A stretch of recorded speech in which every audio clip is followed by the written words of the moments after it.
It's 8:09, and this morning we're on your side with how to avoid getting scammed. And let me tell you what, this is a time of year when it's happening a lot. Joining us live here is Tom Bartholomy. He is the president of the Better Business Bureau. Tom, it's great to see you this morning. Good to be back. Is this truly the time of year when we see more like door-to-door kind of scams going on? Definitely, and it coincides with school getting out.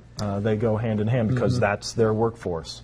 College students, high school students, rarely do you find them that they're based from the Charlotte area. They're bussed in from other areas. Kids that want to do this from Charlotte area are bussed to New York or Florida or other parts of the country.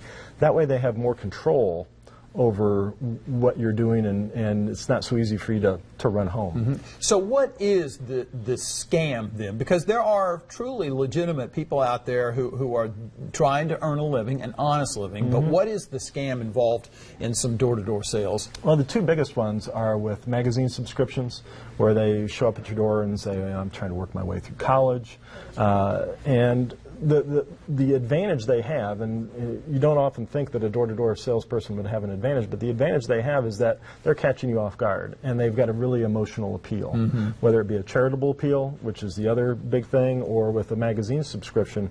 And so they tell you this story of woe and soften you up a bit, and then come in and show you what they have, whether it be magazines for the most part, and it just kind of tugs at your heart.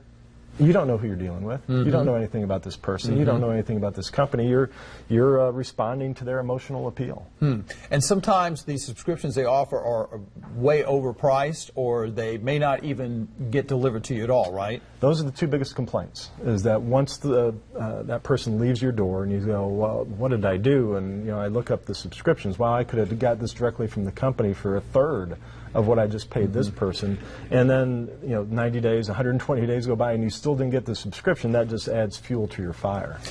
What should you do if someone comes to the door and is doing? Should you call the police? Should you call the Better Business Bureau? What's the best way to handle this? What we found in today's age with technology is if you just tell them, hey, it sounds interesting, might be interested in doing this.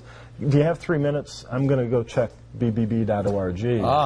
And if things check out, I'll listen more to you. They know what their BBB rating is.